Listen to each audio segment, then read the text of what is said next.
Masih di Safaris Imunologi ya. Kita masih di imunologi lanjut.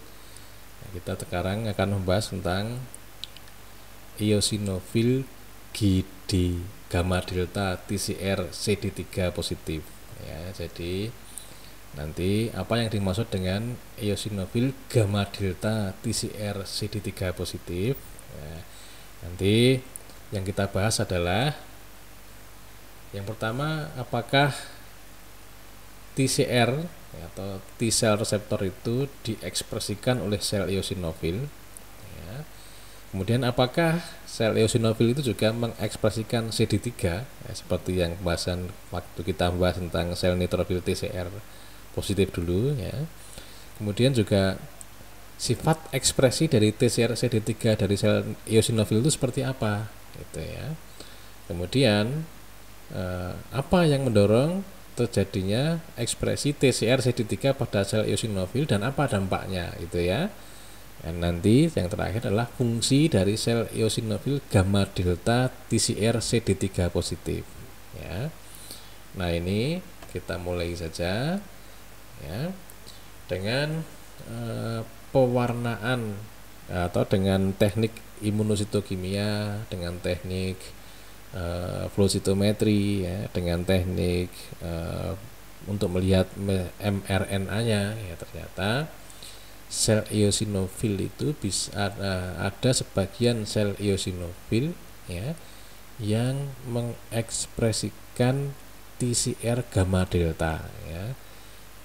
Tetapi tidak mengekspresikan TCR alfa beta ya. Ini berbeda dengan sel neutrofil yang kemarin ya. Kalau sel neutrofil dan sel monosit makrofag kemarin kan ada yang TCR alfa betanya positif ya. Nah, kalau yang di sel eosinofil ini ternyata TCR alfa betanya tidak ditemukan, tetapi bisa mengekspresikan TCR gamma delta ya. Artinya apa? Artinya berarti pada sel eosinofil itu ada yang mengekspresikan TCR seperti TCR yang ada di sel limfosit T gamma delta ya. Kemudian kita lanjutkan. Nah, apakah CD3 juga diekspresikan oleh sel eosinofil? Ternyata memang iya. Jadi sel eosinofil gamma delta TCR positif ini juga mengekspresikan CD3 secara utuh ya. Untuk yang mau melihat tentang TCR CD3 kompleks ya, bisa dilihat di video-video sebelum ini ya. Nah, bedanya adalah CD3 yang diekspresikan oleh sel eosinofil gamma delta TCR ini itu adalah rantai epsilonnya itu tidak terlalu baik diekspresikan ya, sehingga jumlahnya nanti tidak terlalu banyak ya. CD3 TCR CD3 nya itu enggak terlalu banyak diekspresikan di membran sel eosinofil walaupun ada ya dan berfungsi ya. Nah, kita lihat nanti. Nah, ini sifat ekspresinya bagaimana ya, karena CD3 epsilonnya itu tidak terlalu baik diproduksi, diekspresikan jika dibandingkan dengan sel limfosit gamma delta ya, maka ekspresi TCR CD3 kompleks pada sel eosinofil gamma delta TCR CD3 positif itu kurang terekspresi ya, dan kurang bervariasi jika dibandingkan dengan sel limfosit T gamma delta ya. Kemudian kita masuk lagi ke bab berikutnya. Apa yang mendorong ekspresi TCR gamma delta CD3 pada sel eosinofil? Ya, ternyata yang mendorong itu adalah, mohon maaf ini belum tertulis di situ ya. Yang mendorong adalah ketika sel eosinofil itu memfagositosis patogen, misalnya Mycobacterium ya. Mycobacterium tuberculosis itu bisa difagositosis oleh sel eosinofil. Nah, ketika dia memfagositosis, maka dia akan memicu terjadinya ekspresi TCR gamma delta pada sel eosinofil. Ketika TCR gamma delta CD3 kompleks ini sudah terekspresikan, maka dia bisa mengenali Mycobacterium lebih baik lagi, ya. Dan pengenalan patogen oleh TCR gamma delta yang ada di sel eosinofil ini akan mengaktifkan sel eosinofil, sehingga dia sel eosinofilnya akan memberikan respon terhadap patogen tersebut. Nah, sekarang apa fungsi sel itu, sel eosinofil gamma delta TCR CD3 positif ini? Nah, ketika dia sudah diaktifkan, maka sel eosinofil gamma delta TCR CD3 positif ini dia akan memproduksi reaktif oksigen spesies. Ya, yang pertama itu. Kemudian juga bisa memicu degranulasi atau pengeluaran isi granula dari sel eosinofil, ya. Dan juga bisa memicu sekresi sitokin, ya, dari sel eosinofil gamma delta TCR CD3 kompleks ketika TCR gamma deltanya itu mengenali sebuah antigen. Nah, nanti kita bahas satu-satu efek dari produksi ROS, degranulasi, dan sekresi sitokin ini. Kita lihat yang pertama tentang efek dari terbentuknya ROS dulu, ya. ROS itu, ini kita bisa lihat, ROS itu nanti bisa menimbulkan kerusakan DNA, ya, karena ROS itu tidak stabil, ya, dia harus berikatan dengan molekul yang lain, tapi justru merusak, ya. Nah, ini menimbulkan kerusakan DNA. Akibatnya apa? Akan terjadi kematian sel apoptosis dan penurunan pembelahan oleh sel yang terinfeksi misalnya, ya. Kemudian ROS ini juga akan menyebabkan terjadinya oksidasi dari protein, ya. Sehingga apa? Sehingga fungsi enzim misalnya ketika dia ditempeli oleh ROS, dirusak oleh ROS, maka fungsi enzimnya akan menurun. Demikian juga growth factor, ya. Maka dia akan terganggu oleh ROS ini. Akibatnya apa? Akibatnya enzim-enzim pada sel yang terinfeksi oleh patogen menjadi tidak aktif, faktor pertumbuhan tidak aktif, ya, sehingga bisa menghambat pertumbuhan dari penyebaran dari patogen, ya. Kemudian ROS ini juga bisa menyebabkan oksidasi dari lemak, sehingga nanti akan muncul prostanoid. Prostanoidnya nanti akan memicu inflamasi atau peradangan. Nah, juga bisa membentuk lipid radikal, ya, karena dia sifatnya ROS ini adalah merusak, ya. Nah, yang ditempeli akan menjadi radikal yang baru, gitu, ya. Demikian seterusnya sampai nanti ada antioksidannya, gitu, ya.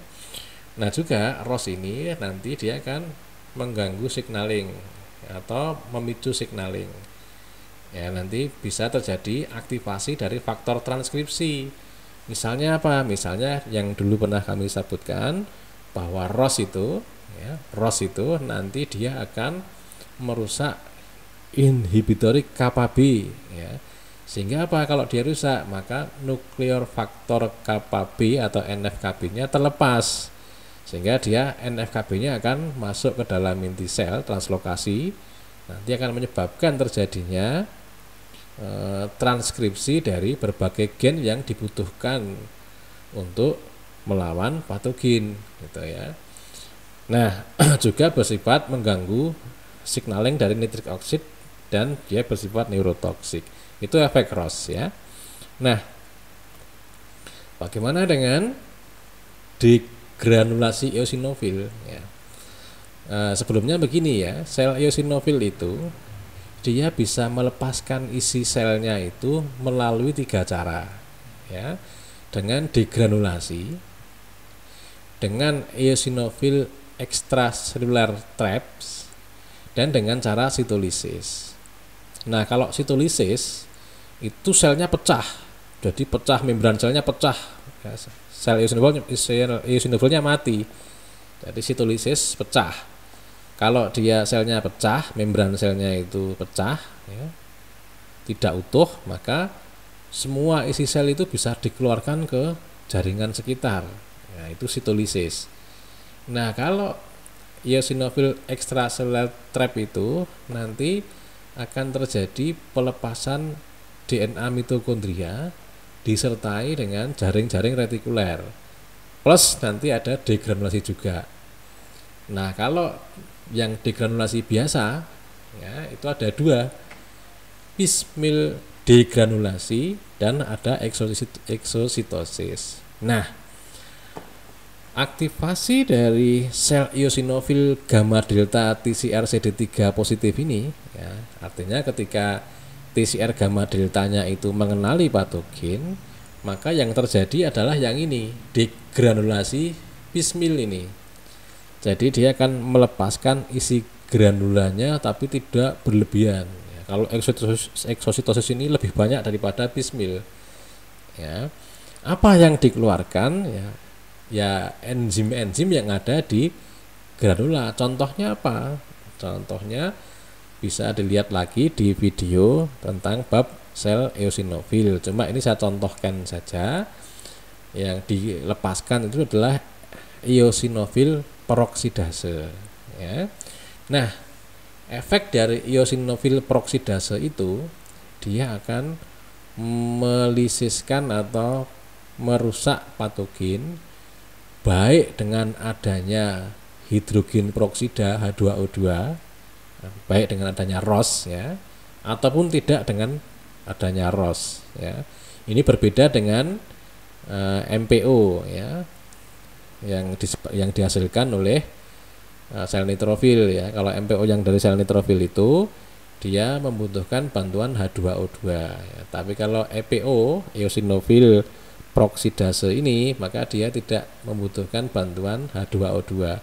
Dibantu oke, enggak dibantu juga tetap oke ya, sehingga akan terjadi kerusakan dari patogen ya. Nah, sekarang bagaimana dengan efek pelepasan sitokin? Nah, sitokin yang dihasilkan oleh sel eosinofil itu banyak sekali ya. Nah, ada yang interleukin 4, interleukin 5 ini yang sering dibicarakan orang ya.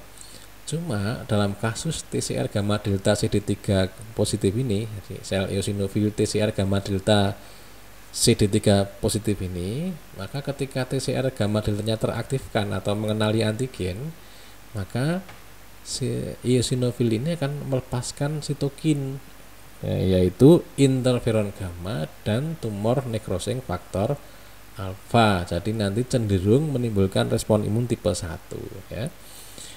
Kemudian nah, ini referensi yang kami gunakan ya. Nanti kalau ada pertanyaan silahkan tulis di kolom komentar ya, atau sanggahan juga boleh ya. Saya kira demikian dulu. Nanti mudah-mudahan bermanfaat ya. Assalamualaikum warahmatullahi wabarakatuh.